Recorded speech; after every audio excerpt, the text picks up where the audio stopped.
All right, let's get started. We're missing all this great stuff. Let's do it. You're listening to Were You Still Talking?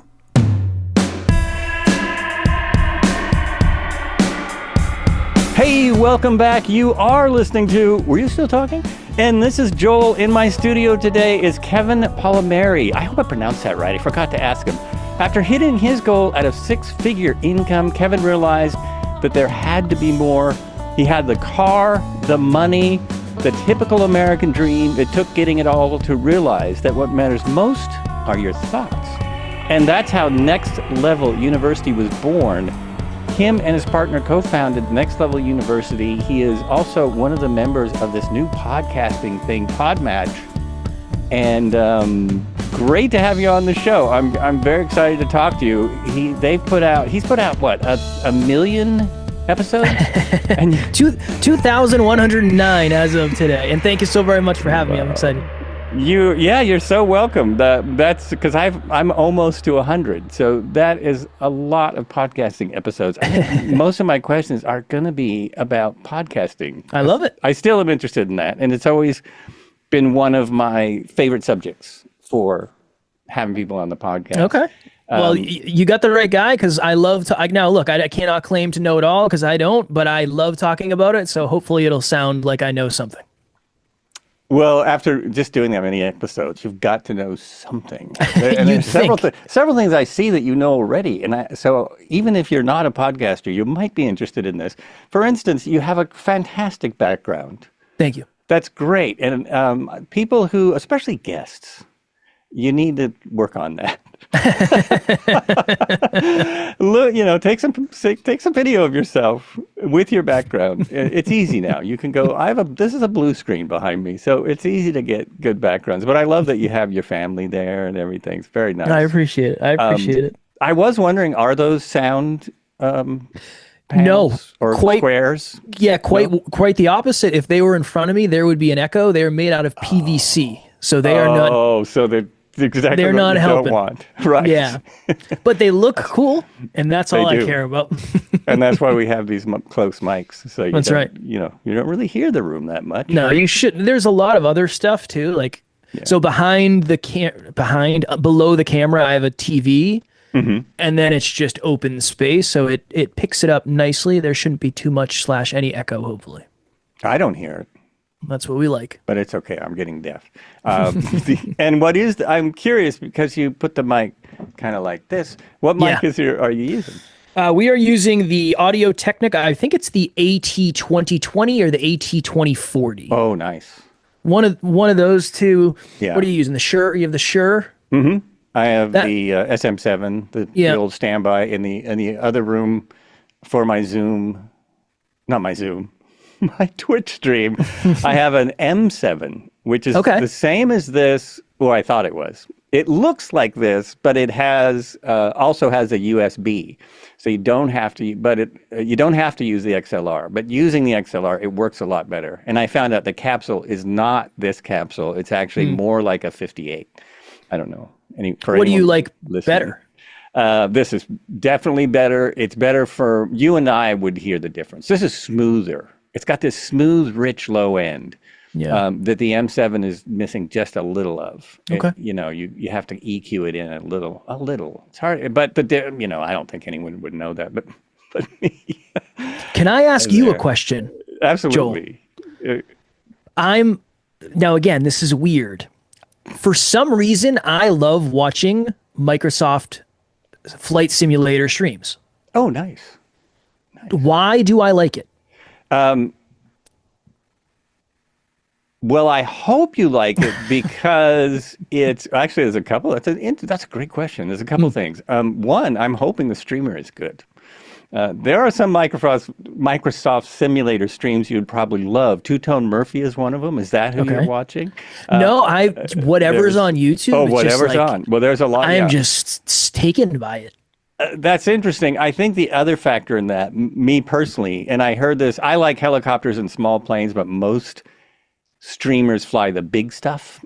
And and most people are interested in flying the big stuff, which doesn't interest me much, because to me, that's more like being a bus driver. But it's what we relate to. I think that's why. we really relate to it. And if you like to fly, watching people, how it all works is fascinating, right? It's just amazing, and especially if you get these people with full sim rigs, which blows my mind. Yeah, some people make the whole thing. Wow.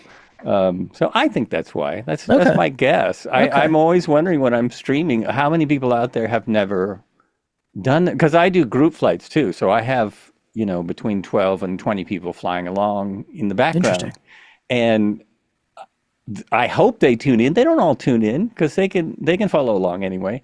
But I know people come in and say, yeah, this is great. I've never seen this before. Or, yeah, I don't have this, but it's so fun to watch. And I'm always, because I just think I'm, super nerd now. I do it's a very small section of whatever platform you're streaming on, Well, I found it. So I don't know if it's as small as we think. I am actually terrified of planes. Oh, interesting. Oh, and I love I get a level of certainty and entertainment at the same time. I think that's why I'm hooked on it, because it's like I need to know everything. And that probably I don't like I it. hope that would help. It does. Yeah. Even though, because I think that's fear of flying is just one of those things. It's like a fear going outside. It's not reasonable. People aren't afraid of going in their car. I hate to say it, but that's much more dangerous. For sure. Everyone's fine with jumping in your car with a driver that's never been checked out. A pilot's been checked out. The plane's been checked out. The aircraft control, they've all gone through a lot of training. But I bet that is. I hope that helps. Because I know I'm very cognizant of people who have a fear of flying, because I love flying. I loved it more. It's gotten worse. I mean, now planes are so crowded, airports are so crowded. It's not what it used to be. You spend almost as much time in an airport as you do on a plane a lot of times. Yeah. It's not your plan, You're supposed to be going A to B and boom, but it doesn't always work out that way. So it's not like it was, but I love looking down from 30,000 feet and watching the takeoff and judging the pilot as we land. Here's a hint, folks. You really shouldn't feel a landing. You can feel it. He can do better, unless it's windy. Unless it's very windy. Did you ever get on a plane during the cigarette time? Like, were you ever on a plane when they smoked cigarettes? I don't remember very much of that. If I was too young to really remember. By the time I was flying by myself, I still think there were smoking sections in my early days of flying, because I lived in LA for a while. I now live up in Oregon. So I used to fly up here about once a year. If we didn't drive, then I flew, and it was much less money then. It's like a quick flight. So at the beginning of that time, there might have been smoking, but I don't really remember it. I remember, I also am a drummer and used to play a lot of clubs. Okay. I remember that a lot more. And apparently a good section of the country, you can still, there was some place where I read they just outlawed smoking in clubs in some state. And I was like, what? Oh, wow. I didn't know that was. Wow. Yeah, there's a lot of states that still allow you to smoke in Interesting. clubs I cannot imagine sitting on a plane and this person next to me just sparks up a cigarette. And that would be, I mean, it's hard enough not being airsick. I get a little bit airsick, usually not when I'm flying commercial, but I can get motion sickness. That's why I don't do VR. I would love to do VR, but it makes me want to puke. And understandable. I don't do it. But yeah, and if having someone light up, oh my God, that would not help. That would not help. And like, airplane food's not bad enough. And then someone lights a cigarette next to you. Yeah, right. Just what you need. And you see those old pictures in movies of people on airplanes. They're dressed to the nines, they're absolutely dressed for flying. And they have steak dinners with all the trimmings. And, it costs way more than it does today. And they're all smoking, like the whole... Everyone on the plane has got a cigarette going. It's just like, strange times. God. Yeah. Glad that's different. So let's see. The other question, I had some more questions for you. Oh, sure. When did you start Next Level University? What was was there a podcast first? Or was it, the university come first? Did it When did that happen? So in 2017, I was interviewed on a YouTube channel. Mm-hmm. And it was like an hour and a half interview. It went by in what felt like 5 minutes. And I said, if I could do that for a living, that would be the best thing ever. And I had a friend who said, well, there's people out there that do. So I started a podcast it was actually called the Hyper Conscious Podcast in 2017. Then eventually later on, somebody said, hey, that's a dumb name. You should change that.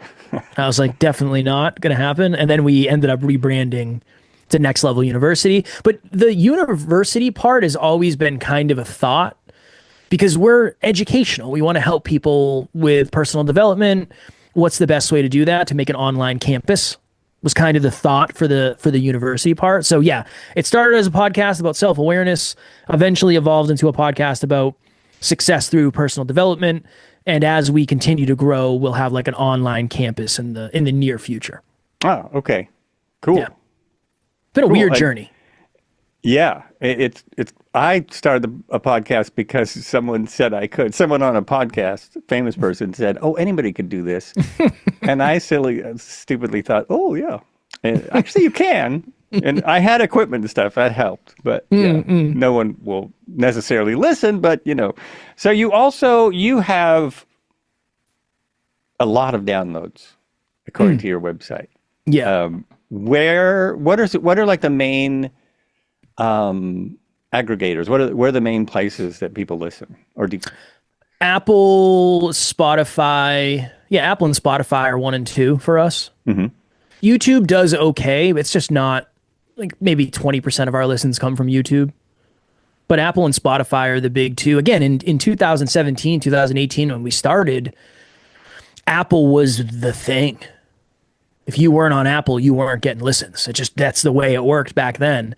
And a lot has changed in the way that the downloads happen. They used to just automatically download all your episodes. That doesn't really happen anymore. So a lot has changed in the podcast industry. But yeah, Apple and Spotify are 1 and 2 for us. Oh, that's interesting. I think those are the 1 and 2 sites right now. Yeah. And YouTube used to be way down the list, but it has come way up. I guess because most people do what we're doing here. They record a video of the podcast also. Yeah. So, well, there's money to be had. There's any technologically advanced platform is going to understand that where attention goes, money flows. So YouTube, you can make really good money on YouTube because they can run a bunch of ads if you have a bunch of views, and it becomes this symbiotic relationship. So anywhere where there's like a new age, streaming is a great example. That didn't exist 15 years ago. That wasn't like it is today, at least. But now there's a boatload of people that make a boatload of money. Yeah. Yeah. And I mean, it's so funny because I stream a game online 3 times a week. And when I first heard that people play games and people watch them playing games, I was like, you're out of your, what? That's so crazy. And now, yeah, there are people, it's not a lot of them. It's like any entertainment industry. Of course. The top is small, but they're making big money. They're doing well. And of course, YouTube wants podcasters because their first couple did really well. Yes. There were some people that went with YouTube, Joe Rogan, and I'm sure YouTube had no idea it was going to do what it did. But I think he thought, well, you guys aren't really paying me. This is a pain in the butt. Let's go somewhere that will just give me money. And he got a lot of it. He got a lot of it. Yeah. Yeah. He got a lot of it. Mm-hmm. You do every day. You podcast every day, right? How many? Yes. Every day. And how do I ask this question? How do you do that? That's kind of a 2-part question. One, like physically, is it just all set up and ready to go? You just hit go and then you post it? And then the other part of it is how do you keep that momentum going? Because to me, that would be, it's kind of a lot for me. I'm going back to once a week, which I haven't done for a while, but I'm trying out Podmatch. And so I've got so many people kind of you got an influx. You got an influx. Kind of like, wow. So, and I want most people, I want most of those, like, I can't do all these people. It's crazy. Yeah. Anyway. Well, so, we have a team. We have a team. Okay. So We record the episode, we drop it into a folder. Our team takes care of the audio editing, video editing, and clips and all that stuff, show notes. So we have an awesome team that makes it possible for us to do what we do. Physically, I mean, it's, everything's set up. My studio is always set up. I come in, flick a couple switches, we're off. The hard part is my business partner and I both are very busy. So there's two of us. So that means we have to find a spot in the calendar that works for two of us, which almost never happens. So today's a good example. Today is going to be 6 a.m. until 7 p.m. That's going to be my day today. It's going to be a 13-hour day. That's unfortunately sometimes what it takes to make sure that we get ahead on episodes. We try to batch as much as we can. So if we can record 3 tomorrow, it doesn't, just because we're releasing it every day does not mean we're recording them the day we do them. We try to be at least a couple days ahead. And I think maybe the most valuable answer is it is just a huge priority. So if I have to skip the gym to record an episode, I will. If I have to knock in enough sleep to record an episode, I will. That is the commitment we've made to ourselves and the audience. We will never miss an episode. And it's in our branding. So there's a massive amount of public accountability and shame that will happen if we do miss.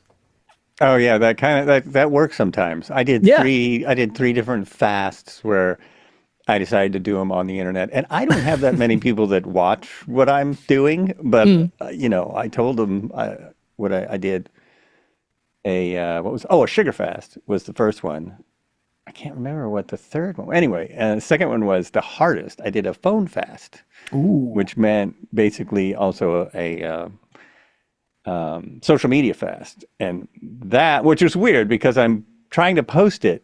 I didn't say every day, but I said I would keep you updated, and that was hard. Like, okay, how am I going to not be on the phone, which I use to post it anyway? So yeah, when you make a commitment to strange people online, for some reason, that does definitely work. I mean, it helps. It's world class. Yeah. It's another one. And again, this can be scary for people, is what we call a commitment device. So either I will accomplish this goal by this date, or I will give you $500. I'll donate $500 to a cause that I do not believe in at all. That is a really good way to get yourself to do something. Yeah, it works almost every time. Oh, interesting. Yeah. Interesting. I don't know if I could even commit to that. That would be scary, depending on what the cause was. Well, that's the point, right? The point is, if it's so scary, Lion Hunters of Zambini. Whatever moves you. That's the thing. Whatever moves you. Right. No, that's a good one. That's a really good one. It works so well, to the point where, like you said, a lot of people say, I don't know, it's kind of scary. Well, that's the point. It's supposed to be scary. It's supposed to be scary. Well, and I think it's funny that as a podcaster and somebody that does this stuff, it always slips my mind that you could do more than one. More than one at a time. I watch a lot of daily posters on TikTok, and I got into TikTok just because one of the people on my podcast had a fairly good TikTok following. So I thought, well, I'll get on there and, maybe that'll help promote the show. Anyway, but I see a lot of people who seem to post all the time. And then I realize when they say anything about what they're doing, they do 5 or 6 in a row, maybe 10 in a row. And then they slowly, there's even programs to roll them out for you. Mm-hmm. Yeah. And having a staff must be, I don't know what that's like, but that must be really helpful. It is super helpful, and sometimes a giant pain in the butt, because leadership is really challenging. Yeah. That's a thing that I didn't understand, and I still have a long way to go in. But yeah, it definitely makes life far, far easier, for sure. It does, and leadership is challenging. That's a very interesting statement. So, what is the podcast your full-time stuff, or the? Yeah. Oh, you're doing this full time. Congratulations. That's I appreciate it. Great. I appreciate it. Yeah. There's a lot of stuff underneath it. So I always like to put that, like, we don't do ads, we don't do sponsorships, we don't do affiliates. So whether I get 1 million downloads tomorrow or 1 download tomorrow, I'm not making money off of that directly.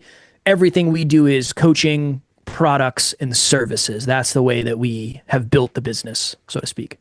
Oh, okay. And one of your services is helping people start podcasts. Yes. Since we're talking about podcasts, I thought I should throw that in there. I appreciate it. Yeah. Somebody asked me when we were like 300 episodes in, they said, hey, can you help me produce the podcast? And it was like, Yeah, I guess that's like the next logical step, right? I Mhm. mean, we've grown enough and now I know what I'm doing. So yeah, it's been very unique and surprisingly the thing that I've enjoyed almost, yeah, probably more than anything else in terms of coaching and helping people for sure. Oh, that's interesting. Yeah. That's great. So I wanted to ask you in regards to that. Yeah. So people maybe they'll know what they're getting for their money. What do you think is the most important thing Whew. when you're starting out? You're starting out. Like, is it your story, your microphone, your eyelashes? What do you think? Eyelashes help for sure. If you have kind eyes. Probably understanding who your audience is or who you want your audience to be, especially if you're trying to turn it into a business. I think a lot of people start it and they go the Joe Rogan direction. It's like, I'm going to have cool conversations with cool people. It's like, I love it. That's why I started too. I want to have cool conversations with cool people. Unfortunately, it's really hard to monetize cool conversations with cool people. Right. So Right. usually Very hard. starting from a place of we're going to help X person solve X problem in X way. I think that's probably the least sexy but best advice I would give. We have a client, and I can take almost no credit for this because this is her doing, not mine. She knows her audience so well. She drops episodes at 5 a.m. because she knows that's when they're out there doing their morning runs. She knows the price point. She knows the words that they'll click on. She's been a top 100 podcast since she launched, and she is quite literally getting clients on demand. She is the exception, Right. not the rule. Right. And she knows her audience better than anybody I've ever worked with. That's not a coincidence. So I think that's probably more important than almost anything else in the beginning. You can upgrade your mic, you can upgrade your camera. A lot of people wait for the perfect time. There is not a perfect time. But if you don't know your audience, it almost doesn't matter what equipment you have. You can have the best equipment in the world. It doesn't matter. That makes a lot of sense because what I'm doing is, what you just said, just talking to interesting people. And I know that in reality, the reason these kind of conversations got big in the first place, the reason people do this type of podcast, the type that I'm doing right now that you're listening to, it's because at a certain point, someone brought in a guest like Arnold Schwarzenegger, Right. or they brought in a guest that anyone's going to want to tune into for an hour and listen to what I could listen to him for an hour, and someone's going to ask him questions for more than 2 minutes, and that's I know. I feel like that's really what is going to push almost every conversational podcast that is huge, that's in the top 100. It's either a celebrity everyone wants to listen to, talking to people that are fairly well known, Yeah. or it's just straight up people talking to celebrities. I mean, I see a lot of podcasters I've never heard of talking to really big names, and I'm like, well, the only reason I'm seeing this is because of who they're talking to. I would challenge that's part though. of it. It is definitely, but Yeah. I would challenge that you're probably better than a vast majority of the percentage of shows that are quote unquote more successful. I told you this when I logged in. I said, you're an actor, or you've been an actor, or you are a comedian, or you've been a comedian. You said, well, actually, as a matter of fact, people like personality, and you have a really strong, Right. attractive, energetic personality. I think you could win in this for sure. But if you weren't you, I would say, I don't know if this is for you. But I think this is for you, and I'm serious. I'm not kidding. Well, thank you. Thank You're you. welcome. You would say, maybe you should start selling widgets. Go all in on the flight sim. That's it. Yeah, That's exactly. it. People like that. Oh my God. Whoo.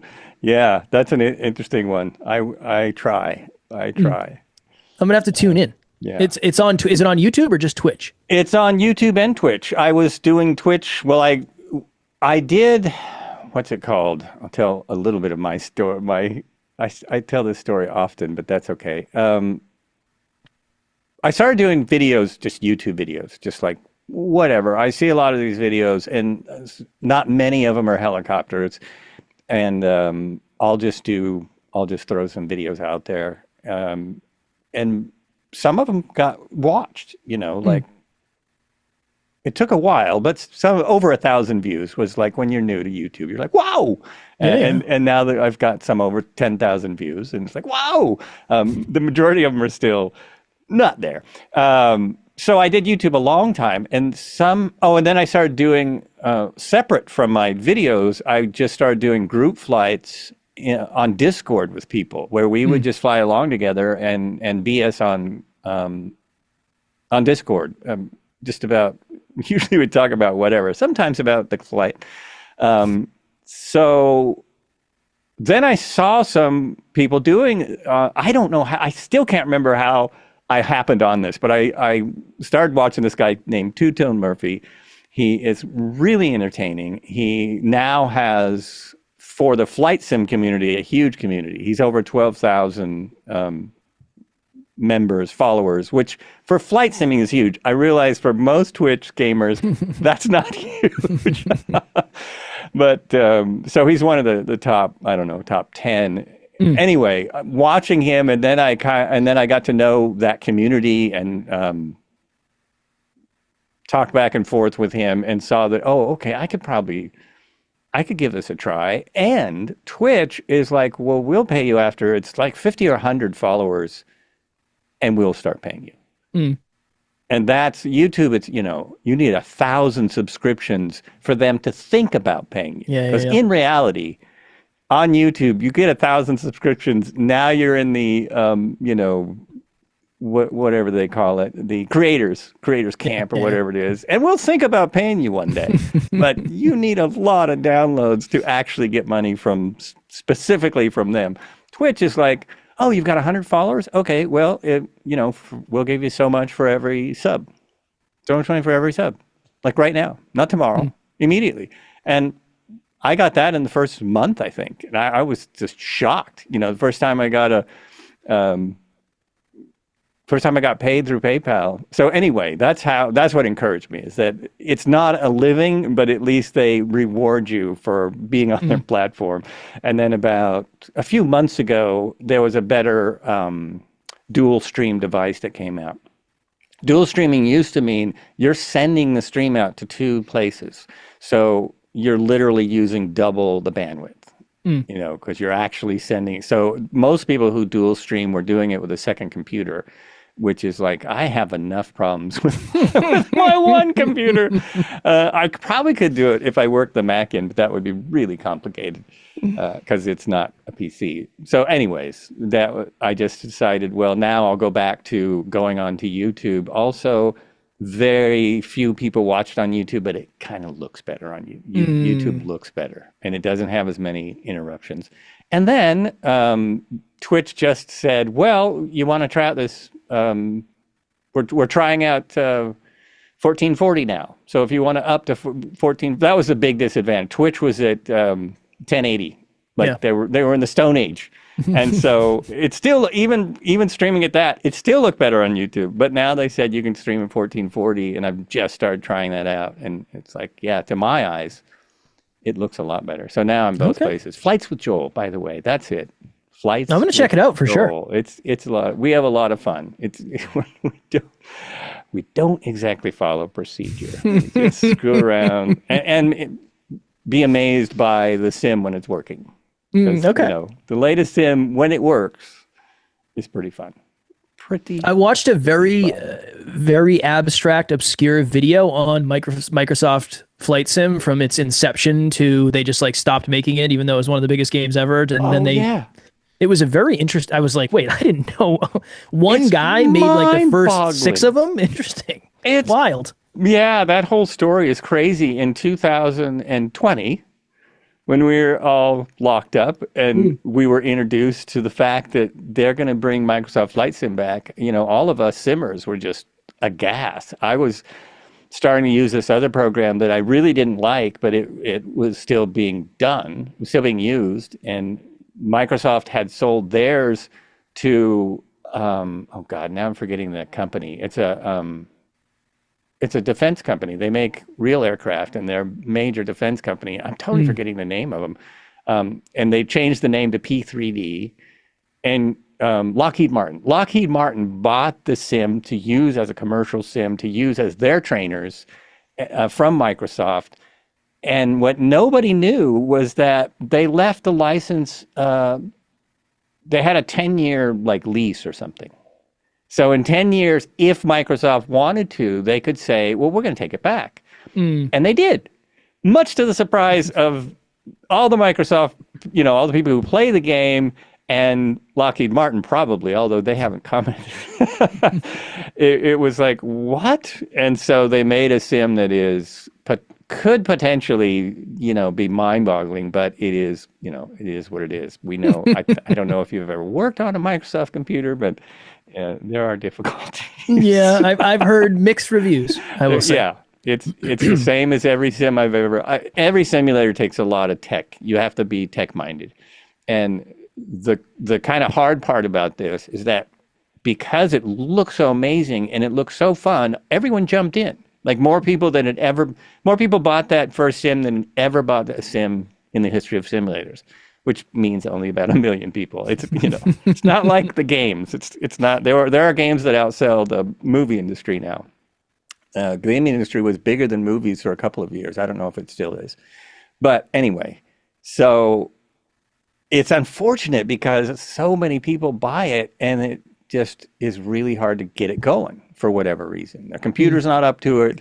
Their mind is not up to what you really need to do. They don't expect that all the planes that it comes with don't work like real planes because, they're giving them to you free. No, they're not going to work like a real plane. They don't break. The doors don't. Anyway. So, but it uses photogrammetry now. So the Earth looks like the Earth. Especially when you get up a couple thousand feet, it looks like you can look down on your hometown and go, "Wow, that's my hometown. That's where I live." It's shocking. That's wild. Yeah, it's what an undertaking. Wild. Totally. Did you know? Did you be talking about Microsoft Flight Sim today? Did you know that? No, I didn't. Same. Same. Didn't know. I'm always so shocked when people. Are into it that don't play it, but I'm into weird stuff. Keep Joel. not playing it, and you'll like it. I'm gonna stay that. I'm gonna stay that way. I'm gonna be on the outside looking in. Watch, don't, yeah. Because you'll see on a lot of the streams, we go to the troubleshooting. It's like, okay, I'm troubleshooting. Like right now, I have a sound issue. It's not Microsoft's fault, but it's there's a sound issue because I'm using a board that stopped working, a USB interface, and it just decided crap out on me, and so it's driving me nuts. It's always something. It's always something, it. Yeah, like the board here, it took me a while to learn, but it's a brilliant piece of gear. I have a Behringer X32 rack because I wanted to mic drums, and so it's way more than I need at this point, but it works. We got to, what is your most viewed episode?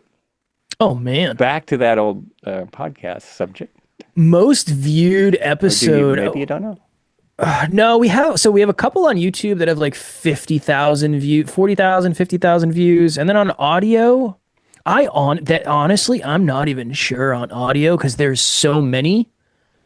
Probably 10,000 views. It's hard to track audio podcasts sometimes. It's a pain in the. Depending on what platform you use, what host you use. Mm-hmm. Some hosts are good. Other hosts, it's good luck. Here are some numbers and see what you can see what you can make out of that. There you are. It's hard. It's hard because again, to your point, the podcast industry has grown a ton, and people know there's a good opportunity to make money. So there's just a lot of people who are like, yeah, we can do this. We can make this. Let's try our best to do this. So yeah, I think the tried and trues are where you stick with the old school fundamentals. Yeah, I think that's true. I mean, the upside for me is that I'm almost in 100 episodes. Yeah. And once I break that barrier, I'm in the top 10% of people who start podcasts. You're already in the top 10%. It was, yeah. It doesn't... Yeah. It's kind of nuts. I think if you get past 10, you're already up there. Yeah. I think it's the vast majority. I don't have this. I can't remember the stat because for some reason I can't remember numbers to save my life. Most podcasts don't make it past episode 3. Wow. That's like a piece of it. And if we just think about it, the barrier to entry is so low now. Yes. It's like a gym membership. Anybody can sign up. If you have the right amount of money and you can get yourself to the gym, you can sign the contract. It doesn't mean you're going to go. That's literally Planet Fitness's business model. We just charge you so little that you forget you ever signed up. And it's a bigger pain in the butt to come cancel than just pay us $4.99 a month. Like, you don't even worry about it. Yeah. That's their entire business model. I forgot where I think it was Gold. There was one gym that I was going to in LA, probably LA Fitness or something, and it was almost impossible to cancel. Yeah, it's the whole thing. They got sued for it. I mean, it was as they should. Crazy. It is criminal. Oh, you don't live here anymore? Now you're gonna have to take a plane out here to cancel in person. Yes. No, I'm not. Yeah, no, with stuff like that. Yeah, what are we doing here? It's just ridiculous. But the barrier to entry to sign up is so low that so many people do it. I think it's very similar to the podcast space. The barrier to entry is very low. You don't need a super nice camera. You don't need a super nice mic. You literally do it on your cell phone now. And while that's great, it also is far easier to kick the tires and realize, this is not a vehicle I want to drive in anymore. That's true. That's true. Yeah, there's a lot of people, and it's also free to start. You don't have to pay a dime. I'm always amazed or a little jealous. I don't know which one it is. When I see these new every celebrity has a new podcast. Like every week I watch the Today Show and they're introducing, now so-and-so has a new podcast. And it's like, well, of course they do. They don't have to do anything. Yeah. They come in and sit in a chair and it's going to be promoted. Mm-hmm. It's a little different than it helps doing it on your cell phone and figuring out how to, if you don't want to pay, you can still put it up on, you can put it up on Apple Podcasts. You just have to do it manually by yourself. I forgot what the site was. There was a site, the original free site for podcasts, like no one even listens to it anymore. But yeah, I mean, I use an aggregator, so it goes out to places I've never heard of.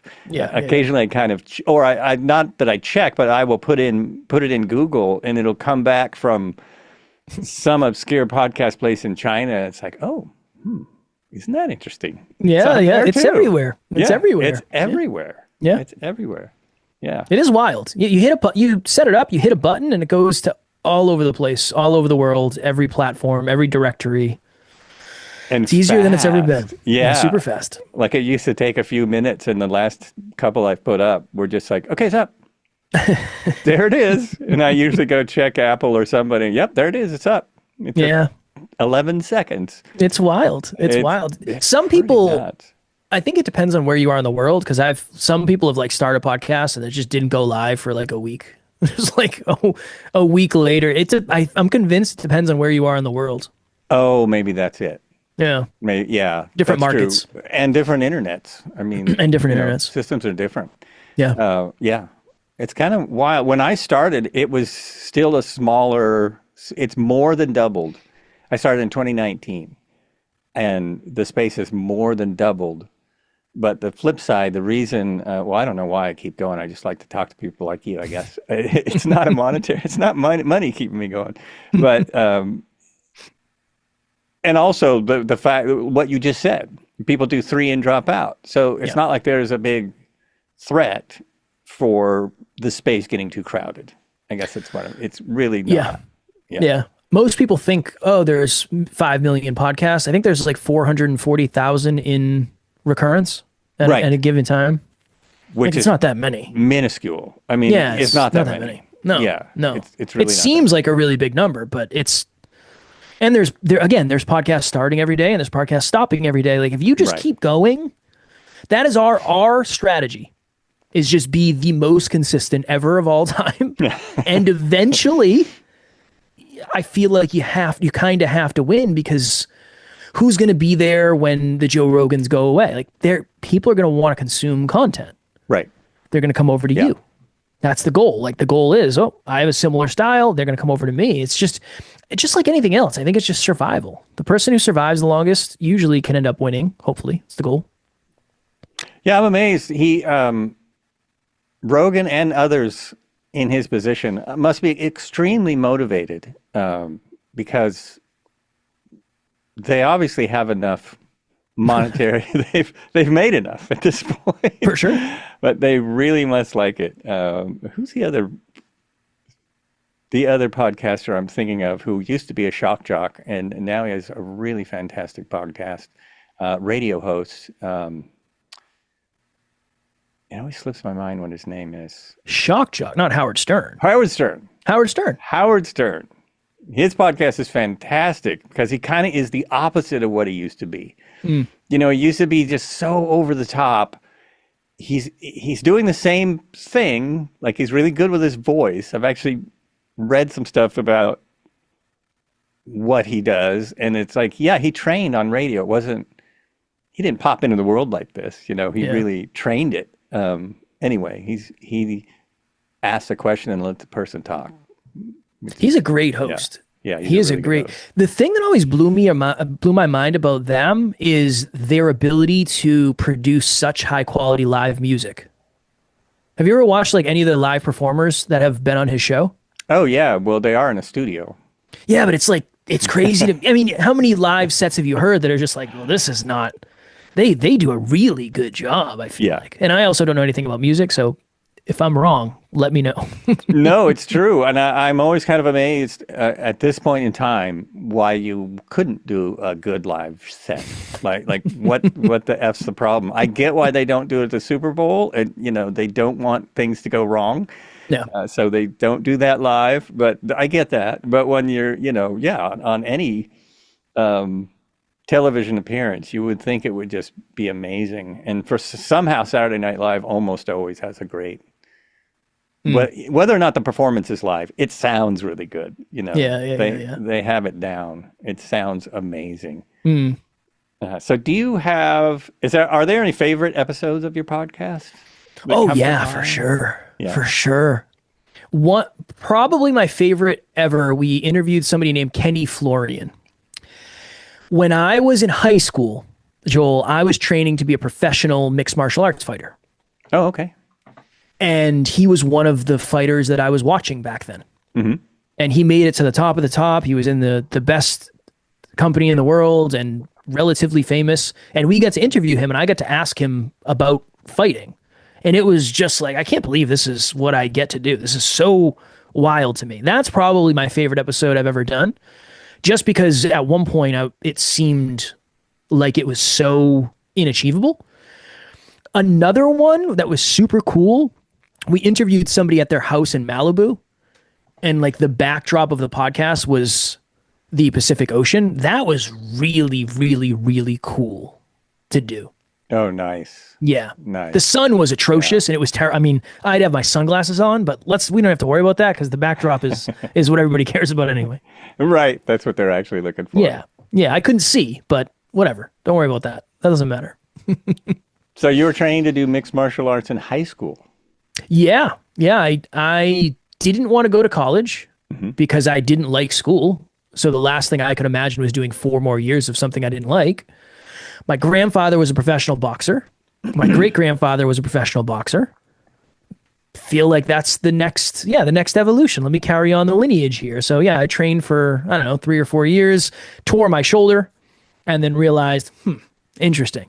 I know I talk a big game about not having a plan B, but I might need a plan B here. And I needed one, unfortunately. So was that, now I have to ask you, because for one, I used to find mixed martial arts really interesting now, or the cage fighting. Now it's boring because they go to they go to the ground and they sit on the ground and it's too real. It's too real. That's fair, yeah. It's, that's what happens. That's jiu-jitsu. That's what it looks like. Anyways, so was it because you tore the shoulder and it probably wasn't going to heal, like the doctors say, no, you really need to stop doing this?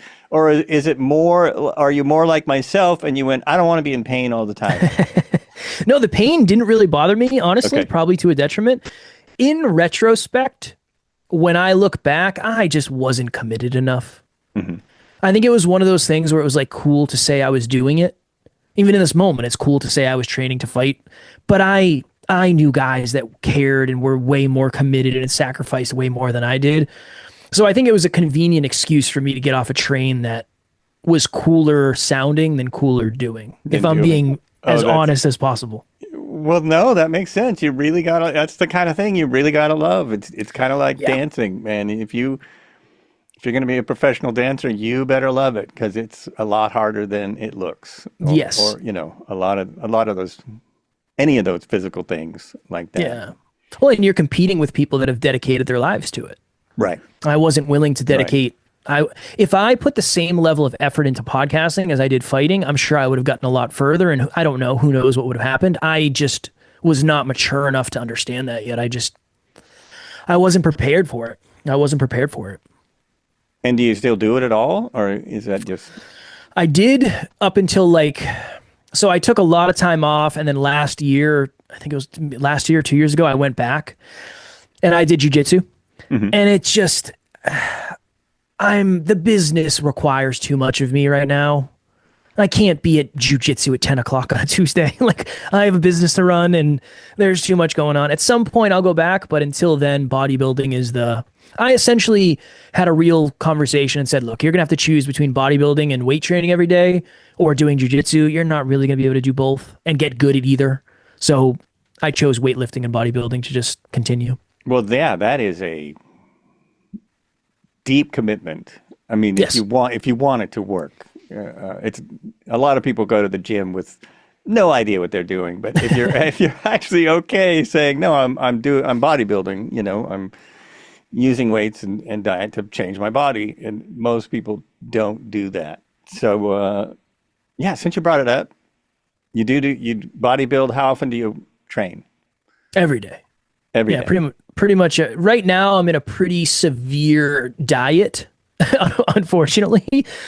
And I've trained every day for however, I don't know, maybe the last 3 weeks, maybe 6 times a week. I'm lifting. I'm probably doing cardio once a week. And then unfortunately, I track just everything I eat, which is terrible. But I'm down a lot of weight and I can see my abs again. So there's this guy on TikTok who basically pulls people aside who look really fit, and they say wow, you look amazing, man. What are you doing? Yeah. Like what's your diet and stuff? And this one guy was 50, he was totally ripped. What's your diet? It's really boring.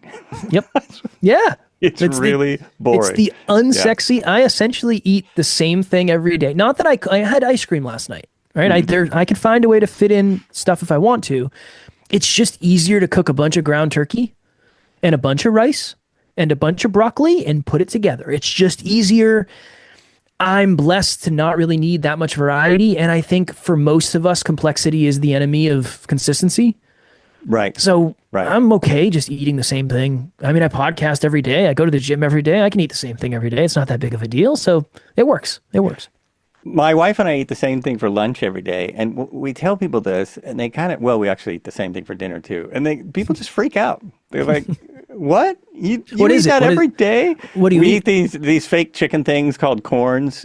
I don't know. Oh yeah, yeah. So we eat those and broccoli every day. That's nice because it's yummy, and and we eat salads for dinner just about every day. Yeah, and people are like, "Don't you get tired of that?" No, we love that. It's good. How long have you done it for? Years. Oh my goodness. Okay. Years now. Yeah. We just don't. We go to I think this is rare, but maybe not. I'm sure it's true with you too. We go to the store and we're like, who buys all this crap? Yep. I'm in the same boat. What is this doing on the shelf? And then, every month now, it's every week, a new study comes out about processed foods or about sugar, unfortunately. Sugar is my biggest one that I have a hard time giving up. Processed foods too, though, I guess they're not good. Yeah. I'm still taking my chances. I like Doritos and I like to have my cheat meals, so we'll see if it takes me. And how often do you have a cheat meal? Right, once a week. Yeah, see, you're not eating that daily. I think no. really lowers your risk. That's fair. That's fair. Yeah, if I was having Taco Bell every day, this would probably be a different conversation. Yeah. I'd be like, really? You work out? I had. So do you do 6 a day? 6 meals? Yeah. No, well, I do 1. 1? Oh, yeah, interesting. I do not advise anybody does this because it's definitely not optimal for bodybuilding, but I worked out at 6 And it's 4:30. I still haven't eaten anything. So I won't eat till 7 probably. Do you know about this thing called Zoe, Z-O-E? I think it's pronounced Zoe. I think so, but tell me more. They do scientific studies. I was interested. I found out about them because they were doing a COVID study where basically they just were tracking who was getting COVID. And so you could go on there and see where the biggest outbreaks were. And if you got COVID, you reported on their app. And they've done that with lots of different things, a lot of different things. And one of the main people is one of the main scientists. It's science-based, even though they use a lot of comparison science, which people argue if that's real science or not. But anyway, one of the scientists is a bodybuilder, and there's a lot of the evidence of what diets work or don't work, it's very interesting. It's very controversial. Like, there's no evidence that 6 meals a day makes a difference in your metabolism, which is what people are doing, right? They're saying it keeps my metabolism going. Well, there's no evidence of that whatsoever. I think it has to do with your stomach. If you're eating a lot, if you need a lot of calories because of your workouts, it's going to be easier to get them in smaller meals, But if you can do it in 1 meal a day, I don't know that there's any reason not to. It seems to be working for you. I like it. Yeah. Now, what I will say is it's probably not optimal from a protein absorption standpoint. Like, I shouldn't work out and then not have any food. Probably not ideal. But it's like, look, I'm not trying to be the best in the world at this. Right. I'm trying to get in better shape than I am. I love it already. I think a lot of this is where I think it's very strange. Some of the people who are in the best shape in the world do a lot of dumb stuff. Oh my God, yes. Right? Like fasted cardio is something. I had a coach, great coach, helped me a ton.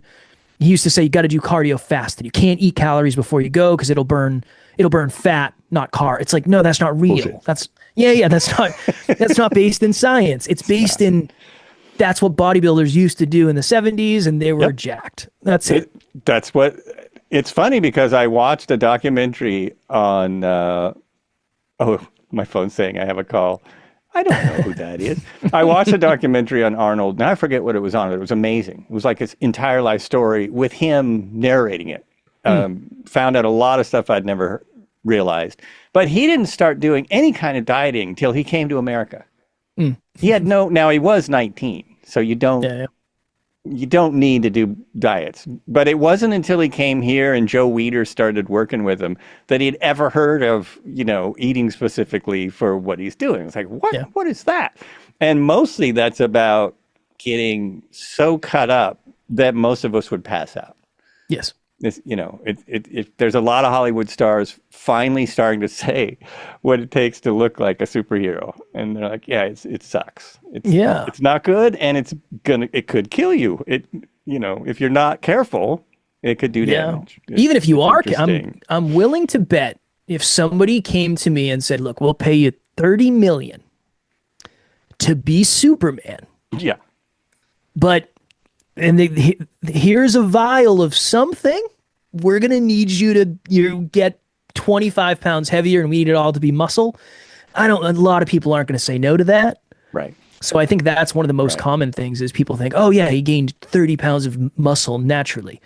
No, probably not. Definitely not. Yeah. Not likely. He had doctors and people making his meals and people injecting him with stuff, most likely. Allegedly, of course. Right. Allegedly. Of course. But I think it's, I think that's common in almost every industry. Like the artist that you love the most probably doesn't write their own songs. There's somebody who does that for them. Everybody at the top of the top, I feel like everybody just kind of, they don't intentionally mislead, but there is a behind the curtain awareness that they all have that they don't want anybody else to have. I think it's like that. Across everything. It's true. It's been like that a long time too. Like when I was younger, I was into groups. Like I was into rock and roll, and it was so that they mostly wrote their own songs. Mostly, they also did covers of old songs that they would, that you never knew it was a cover. But even at that time, the majority of the groups were having like Kenny Loggins write their songs. I just saw a thing about Kenny Loggins, forgetting he was still alive. And, it was about him getting into the Rock and Roll Hall of Fame, I think, something like that. And it was like, wow, he wrote for everybody, like forever. Yeah. Just songs you would never have any idea. Yeah. So true. Very common. Very common. Yeah. I learned about that yesterday. I learn about weird stuff all the time. It just intrigues me, and I want to be as aware as possible about as many things as I can. And some of it's totally useless, but yeah, I like to know it. At least think I know it's it. It's the real danger of the internet is that, yes. Wow, that information's out there, man. I really want to, I need this. Do you? Sure you do? I think so. Are you sure? I mean, yes, when I was able to go on YouTube and learn how to change the battery in my Prius, well, that was amazing because that was a stupid thing. The Prius had a motorcycle battery in the back to start the car. Then it pretty much runs on its hybrid system, which apparently no one understands. But the motorcycle battery would die every 5-10 years. I had it a long time, and if I hadn't watched that first video, I would have had to pay a fortune for the dealer to go in and kind of take the car apart and put a battery in. And this guy on YouTube was like, nope, don't have to do that, just pop this out, 2 screws right here, pop out the battery. Yeah, it was it's the best. That kind of thing is just, it's amazing to me. Yeah. Yeah. Now ChatGPT, you can ask ChatGPT anything. It'll give you you want to make cookies? It'll give you an answer. An answer, yeah. It's not always the best. Yeah, it's not always the best. I guess it's 80% accurate or something. But yeah, it's actually done well on some. I just started using it for some podcast notes. Nice. And it does pretty good. Yeah. If I had an assistant, I would have them do it. But, Yes. Yeah. Well, ChatGPT is cheaper as well. All right. It's like $20 a month. So you can get it lifts a good amount for $20 a month. It does. It's just absolutely not. Here's something I just noticed on my notes. We might have covered this. I think we did. That is fine. I'll go to the next go to the next question. You guys talk about wealth on your website. One of the things that you coach people in is wealth. What is wealth to you? What is wealth to me? Physical, mental, emotional, spiritual. It's the abundance, needing more, having more than you need. That is what wealth means to me. So having more physical capability means I'm wealthy in my health. Having more love in my relationship than needed means my relationship is wealthy. And then in the business bank account, obviously the same, making sure that we have enough to do what we love and not have to worry about it. That's really what it means to me. It's not a number. It's not a figure amount. I feel like it's more of I don't want to say an energy from like the woo-woo part, but abundance is knowing that you have enough to get by and you don't have to worry about it. That's what wealth means to me. Yeah, that's a good answer. Let me remove my pin so I can. There we go. I'm always engineering in the background. Gotta be always doing engineering at the same time. Gotta be. No, that's a really good answer. That's I appreciate really good answer. I think a lot of people confuse wealth and might be wealthier than they think. And some of the happiest people in the world don't have a lot of what we consider wealth in the West. Yeah. I said to my wife yesterday or this morning, I said, it's so easy to forget how privileged that we are, that it's 97 degrees out, but it's 72 degrees in the house. Oh my God. Yeah. It's very easy. It's so easy to forget. Like that is a level of wealth. Like having that privilege is wealth to a degree. To a large degree, even in our own country, there are so many people where we always chuckle when we have heat advisories because we live in Eugene, Oregon, but we're always chuckling. Heat advisory, oh no, it's going to be 90. Well, we have air conditioning. And and when we didn't, we had fans and, I had a system to make it cooled off at night. So if you live in Galveston, Texas, and it doesn't cool off at night and it's 100 in the daytime, it's literally deadly. And it is really, we are really lucky to have a lot of these conveniences. We are, but it's so easy to forget that. It's like you walk in, you flip the light on, and then you're connected to this ever powerful thing that can essentially, you can get anything you want with a click of a button. Oh, that's cool. But I think suffering, maybe by choice, if you have the ability to do it, is one of the best things ever because it forces perspective. Like one of these days, Joel, I don't know when, I'm just going to sleep in my car. Just because I think it's important to have, okay, it's going to be a terrible night's sleep, great. But the amount of perspective that's going to help download for me is going to be worth it in multiples. It's just so easy to forget what it's like to suffer when you don't have to, because food gets delivered and you turn the thermostat to a certain degree and it goes there every time. Like, I think it's important. And I think that's why fitness is so important too. That's one of the extra benefits of bodybuilding and going to the gym. You suffer. Well, actually, that's interesting too, because fitness is also something we take for granted. For sure. You know, the ability to work out, the ability to make ourselves healthier, the ability to buy food that is healthy and, you know, will keep us going, and instead of just buying the cheapest thing on the shelf. Yep. And, but my main question on that was, you've never slept in your car? I have, but it's been a long time. Okay. Yeah, I have, but it's been I used to be able to sleep anywhere. I think it wasn't until I was in my 40s that I couldn't sleep as well because of pain issues and stuff. But I used to be able to sleep. We used to drive from LA to here, and one of us would drive and one of us would sleep. And it was just like nothing. It wasn't a big deal. And then if we both got tired, we'd pull over at a rest stop and sleep. And I used to be able to just, on planes, I used to see the takeoff and the landing, and that was it. And that's just not true anymore. I can't sleep on a plane to save my life. I can't either, not anymore. Doesn't matter. Hard. I need to know. I feel like I'm in control if I'm awake, just in case anything goes wrong. Like I have to be awake for some reason. Wildly illogical, I know, but a little. I need it. No, if something happened, I'm sure you could jump up and fix it. I don't. Yeah, right. I would like to think I could, but I can't. Definitely not. No. Probably not. It's not likely. Yeah, but that's understandable. I just can't sleep because of the comfort level. And now, when I lived in LA, I lived by 2 freeways, so I was used to a lot of noise. So that was probably another reason I could sleep anywhere. Now I live in a very quiet neighborhood, so a plane is like, it's really loud. And yeah. No matter where you are in the plane, it is loud. So I think that keeps me up too, just the noise. Not having this. Yeah. Understandable. I have to wear noise canceling headphones and stuff. They work pretty well. They do. They work amazing. Yeah. Because I didn't even spend the big bucks to get them. I bought just decent ones, and they're great. I use it for vacuuming and everything. Oh, I think I've already asked almost everything. I'm glad that we got sidetracked on things. I don't think we got sidetracked. I think this is where it was supposed to go the whole time. Well, that's true. Absolutely. Yeah, wherever it goes, that's where it should go. Yeah. Yeah. I would love to sleep in my car again because I have this dream of driving cross country. But then I think about what that would take. I would just be tired all the time. But, I feel like it's good. Yeah. It's good perspective. Yeah, I guess so. Good perspective.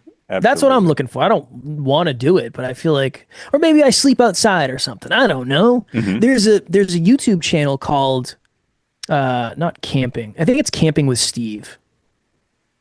Something like Stealth Camping with Steve. And it's this guy who does what's called stealth camping, and he'll like sleep in a bush in the middle of a roundabout. And he wants to not get caught by the police. And when I watch it, it's so interesting to me, the level of problems that he has to solve just to find a place to put his tent or put his tarp. And I don't know, it's inspirational, and there's perspective. And I think perspective is super important. Yeah, that's really interesting because people don't think about it. So he's basically just trying to show you what it would take to not have a home. To a degree. Yeah. And one of his last videos, he slept in the back of a dump truck. Like that was his Camping with Steve was in the back of a dump truck, and it was, it's interesting. It's an interesting channel. It sounds like it. I swear I've happened on that at some point. I believe it. Yeah. It's big. He's got millions of subs. He's like, oh, okay. And that's just another interesting pivot of the conversation we were having. There's people online that are willing to watch this guy set up a tent in the back of a dump truck, and he makes a boatload of money from his YouTube. So he's like, people probably thought he was crazy for that. It's really interesting because that's what another thing that not only the internet but also kind of social media sites have done is they've made it so that people can do all kinds of crazy shit and get paid for it. Yeah, I mean that is a really good idea. He does, it's that's what it takes. Coming up with a good idea. I just happened on this guy on TikTok that does dramatic readings of songs. I'm pretty sure he's English, but he does these it's all classic songs, like a Pink Floyd song or something like this, but he reads it like it's a dramatic dialogue, and it's just hilarious. There's a way. There's a way, absolutely. There's probably a way, just maybe we haven't found it yet. That's the thought, at least. Oh, that is one question I did want to ask you. Why are you not on more social media? Any reason? Is it just something you've not got to? Is it I don't like that stuff?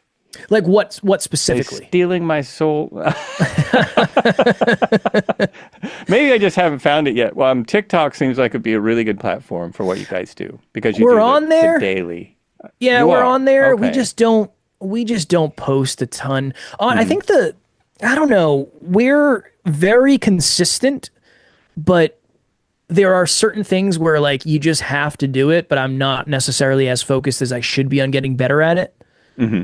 And I think social media outside of Facebook and Instagram is probably that. There's a lot of opportunity on LinkedIn for us. I don't do it as much as I should. Oh, right. So I think it's probably just, it's not as high of a priority as maybe it should be.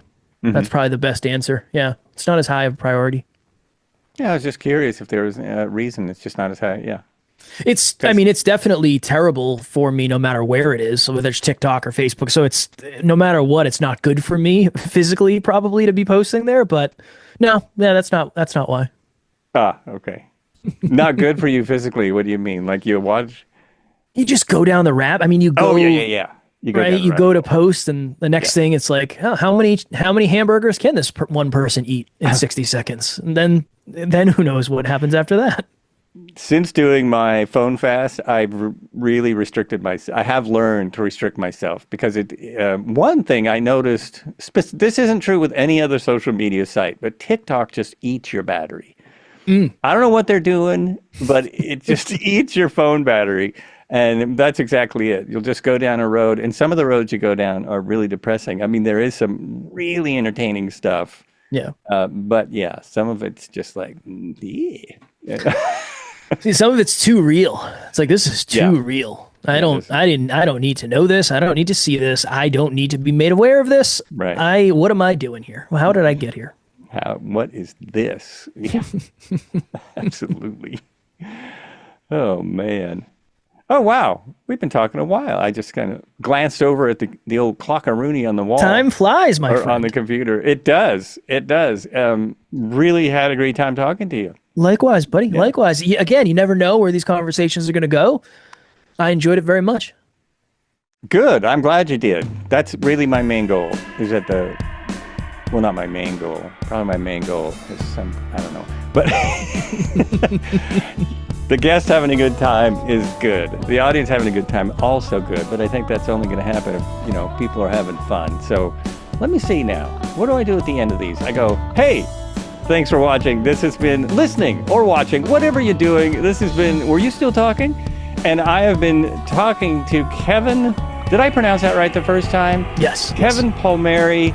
And we have been talking about Next Level University and a whole lot of other stuff. You can get all of the links. Well, there's really only one good link you need, I think. But you'll get it in the show notes or description or whatever it is, wherever you're watching it. Thank you so much for listening. I'll be back really soon because I'm doing more than one a month now. I'm doing almost one a week.